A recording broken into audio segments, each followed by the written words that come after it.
చేపిస్తున్నాడు.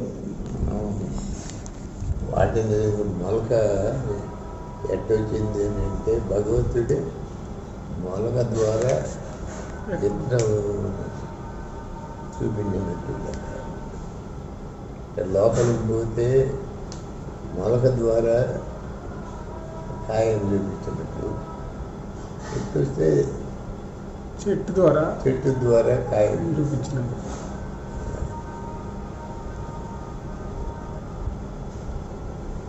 ఇక్కడ నుండి చూసుకున్న వాళ్ళకి ఎక్కడ కనిపిస్తాడు, అక్కడ నుండి చూసుకున్న వాళ్ళు అక్కడ కనిపిస్తాడు. అంటే మొలకలో చూసుకునేవాడు కదా, వాడే చూసుకునేవాడే లోపల మొలక రూపంలో చూసుకునేవాడే ఇంకా అక్కడ కనిపిస్తాడు.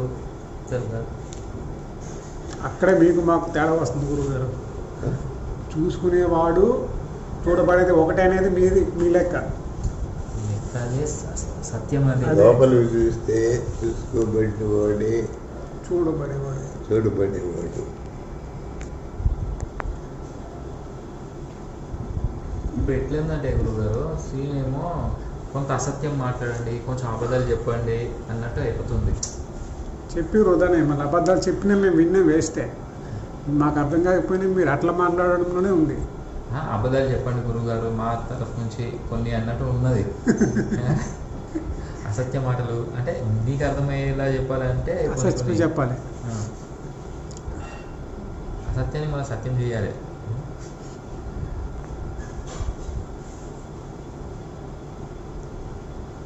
మేము విడిపోయి మాట్లాడుతుంటాము, గురువుగారు కలిసి మాట్లాడుతుంటారు. మేము విడిపోయి మేము కలిసి మాట్లాడుతుంటాము, మీరు విడిపోయి మాట్లాడుతుంటారు.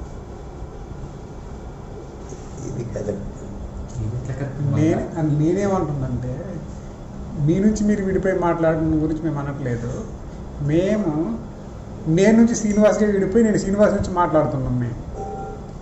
మీరేం చేస్తున్నారంటే సమస్తతో కలిసి నేనని మీరు మాట్లాడుతున్నారని నేను అంటున్నాను. నేనుకే తేడా ఇద్దరికి.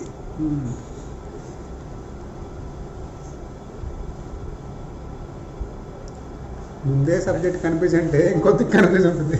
ఇప్పుడు గురువుగారు ఏ స్థితిలోకి నుంచి మాట్లాడుతున్నారు అనేది మనం ఆ సబ్జెక్ట్ వద్దు మనకు. అది గురువుగారి స్థితి. మన స్థితి గురించి మనం మాట్లాడుతున్నాం. మన గురించి చెప్తుంది. ఎందుకంటే మన స్థితి రెండు టచ్ చేయకపోతే టచ్ చేయనవసరం లేదు. గురువుగారి స్థితి గురువుగారి ప్రాబ్లం గురువుగారు చూసుకుంటారు. కానీ టచ్ చేయకపోతే తెలిస్తే నువ్వు అక్కడి నుంచి అడిగేందుకు వస్తావు. నీ దగ్గరికి నేను రాలా, తెలుసు కాబట్టి. నువ్వు నీ దగ్గర నన్ను ఇక్కడికి వచ్చినావు, ఇక్కడ తెలుస్తుంది అనుకొని వచ్చినావు. అదే తేడా.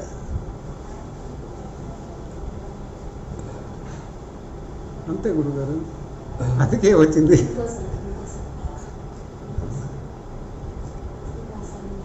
ఇంకోసారి చెప్పండి అంటున్నారు.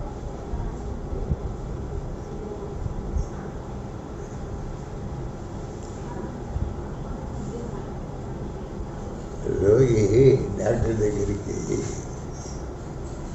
రోగం కోసం వస్తాడు మొదట్లో. సరే వైద్యం చేయించుకుంటాడు, ఇద్దరికి పరిచయం ఏర్పడుతుంది. అప్పటి నుంచి రోగం లేకపోయినా కూడా అప్పుడప్పుడు వచ్చి డాక్టర్ని పలకరించిపోతూ ఉంటాడు. స్నేహం ఏర్పడుతుంది. ఆ విధంగా భగవంతుడిని గురువును ఈయన మొదట్లో అవసరానికి కలుస్తాం మనం. ఆ కలయిక వల్ల స్నేహం ఏర్పడుతుంది ఇద్దరికి. మళ్ళీ వీడికి రోగం లేకపోయినా కూడా డాక్టర్ దగ్గర కాకపోయి వెళ్ళి కాసేపు కూర్చొని వస్తుంది. అది స్నేహం అవుతుంది. ఆ విధంగా భగవంతుడితో కూడా మొదట్లో అవసరానికి భగవంతుడిని కలుస్తాము, స్నేహం ఏర్పడుతుంది ఇద్దరికి. మళ్ళీ వీడికి అవసరం లేకపోయినా కూడా దేవుడిని తలుచుకుంటూ ఉంటుంది.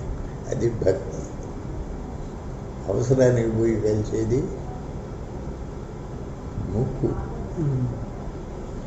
మీది మాది మంచి స్నేహం గురుగారు. మీతోటి మంచి స్నేహం మాకు.